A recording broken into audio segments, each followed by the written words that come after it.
YouTubers, gamers, and moviegoers, what's going on, guys? I'm the Messiah, this is Messiah Entertainment, and today we are reviewing Jason Bourne. Guys, this is the 5th movie in the Bourne franchise, although they seem like they may be discounting the Bourne Legacy movie with Jeremy Renner in it, so it's the 4th movie with Matt Damon reprising the famous role of Jason Bourne. Years after the Bourne ultimatum, Jason Bourne is now living off the grid, seemingly without a purpose. Nikki Parsons, however, has been doing some research and has come across some information that may shed light onto Bourne's father, who may have some connection to Treadstone. Along with that, we have a new director of the CIA named Dewey, played by Tommy Lee Jones as the villain, and this guy's like the definition of shady. So he's trying to cover up the Bourne conspiracy, and Bourne's trying to find some information about his past, and thus we have a classic Bourne adventure. And when I say classic Bourne story, I mean classic Bourne story. This is basically, very similar to the previous ones where, he's kind of disoriented. He's starting to remember a lot more than he did in the previous films, but he still doesn't have all the pieces, and he's still looking for answers, and there's still government conspiracies going on, and honestly, that's where Bourne kind of works best. Just have Bourne go up against pretty much the government, and it's pretty cool. When you have Paul Greengrass and Matt Damon coming back together, and it's like the two of them wouldn't have come back unless there was like a good story to tell for Bourne. It's like,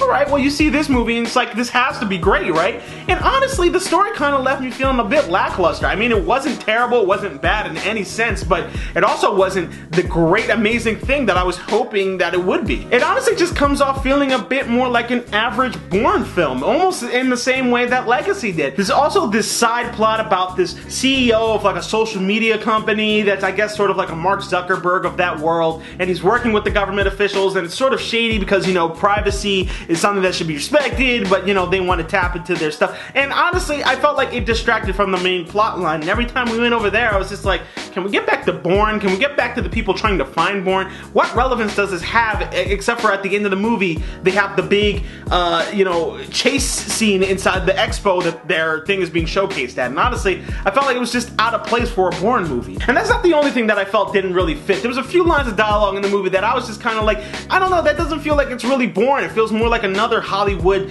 spy action flick, There's a scene towards the end of the movie where Bourne's fighting another guy, and the other guy stops to tell Bourne something in the middle of the fight, and I mean, you heard what Falcon said. I don't know if you've been in a fight before, but there's usually not this much talking. It just doesn't strike me as something that would be said in a Bourne movie. In those movies, the guys are too concentrated on killing the other guy. They're professionals. They're not going to let emotion get in the way of this. And yes, it's part of the character of the other guy, but honestly, nah, I wasn't feeling it. Let's talk about the characters for a bit. First off, of course, Matt Damon absolutely kills it in this movie. He has been a great Bourne for the previous 3, and he brings his stuff right back here. Newcomer to the franchise, Alicia Vikander. Honestly, I didn't know what to really expect from her in this movie, but she really impressed me. I really liked her character. She has somewhat of a sense of morality because she wants to help Bourne, but she also has aspirations to kind of be the new head of the CIA and stuff like that. So she's kind of at odds with Dewey, Tommy Lee Jones' character. Tommy Lee Jones, honestly, I have to say he was probably one of the more disappointing ones in this movie. Not that he gave a bad performance or anything, but I guess it was more so the writing on his character. It didn't really seem like there was really much to him. He just kind of seemed like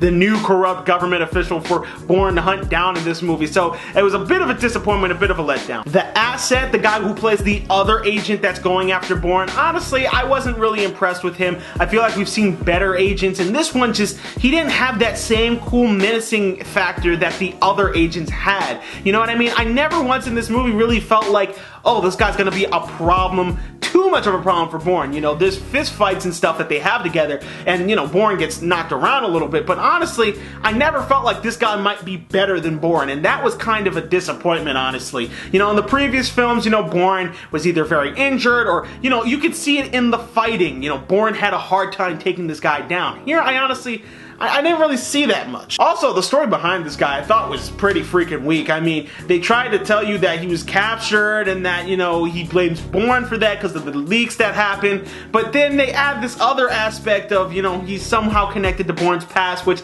I honestly felt like that wasn't necessary, and that just kind of seemed a bit too convenient for me. Well, at least coming from the Bourne ultimatum, we're gonna have an awesome fight scene, right? Right? I don't know, I just felt like, in my opinion, the fight scenes never really reached that level of awesomeness that I felt while watching the Ultimatum fights. It was kind of below my expectations. Don't get me wrong, I really did enjoy a lot of the fight scenes in this movie, especially like the car chase, like the one in Las Vegas. That was really freaking cool with the SWAT truck blasting through the cars. That was a great sequence. But honestly, especially with the hand-to-hand combat ones, nothing really lives up to what they did in Ultimatum. The shaky cam in this movie, I feel like if you weren't a fan of it, it before, you probably won't like it now. I personally really like what they did in Ultimatum. I feel like it continues to sort of get better here. The fight scenes weren't as cool as Ultimatum, like I said before, but honestly, the shaky cam, it does still sort of help with the chaoticness and the craziness of how Bourne fights and, you know, how raw and realistic it's supposed to be. And I still like how Paul Greengrass shoots the movie, almost like it's this, you know, like documentary in a way, you know, where it zooms in on the character or whatever while they're walking, or while they're walking around and talking and stuff like that. I did have some negatives with this movie, and overall, I do feel like it was a bit more on the disappointing side. It wasn't a terrible film,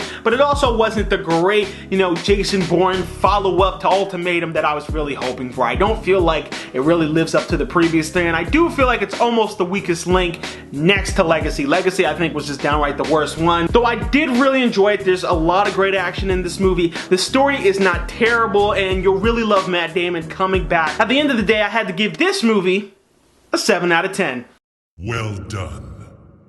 Again, not a bad movie by any means. It's actually a pretty good one, but it just didn't quite reach my expectations, which is a bit of a downer for me. The Bourne movie was definitely on my list for something I was really looking forward to this year. It was on my top 10 most anticipated movies of 2016, so for it to feel a bit lackluster like this, I don't know, it's a bit unfortunate. I do want to see more from you know, the Bourne franchise, and I want to see maybe Alicia Vikander's character maybe form into what, you know, the next movie's villain's gonna be. You know, she has a bit of a, you know, double-crossing sort of feel to her, you know? She thought she could get Bourne to trust her, but Bourne ain't playing that nonsense, and if you've seen the movie, you know what I'm talking about. So I would love to see more from her as the franchise continues on, and more from Matt Damon as the franchise continues on. So I'm super excited to see what else they have in plan, especially with Universal saying they want Paul Greengrass and Matt Damon keep on pushing out these films. So hopefully we see, you know, some improvements on the next one, and that, you know, it'll blow all the previous movies out the box. At the end of the day, I would definitely recommend you guys go check this movie out. It's a pretty good movie, and if you're a Bourne fan,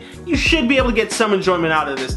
But that's just my opinion. I'm sure you guys got your own. Let me know in the comment section down below. What did you guys think of Jason Bourne? Did you love it? Did you hate it? As always, you guys can follow me on Vine, Twitter, MoviePilot, and Twitch. Don't forget to like the video, subscribe, and I will see you guys next time. I'm the Messiah. This is Messiah Entertainment.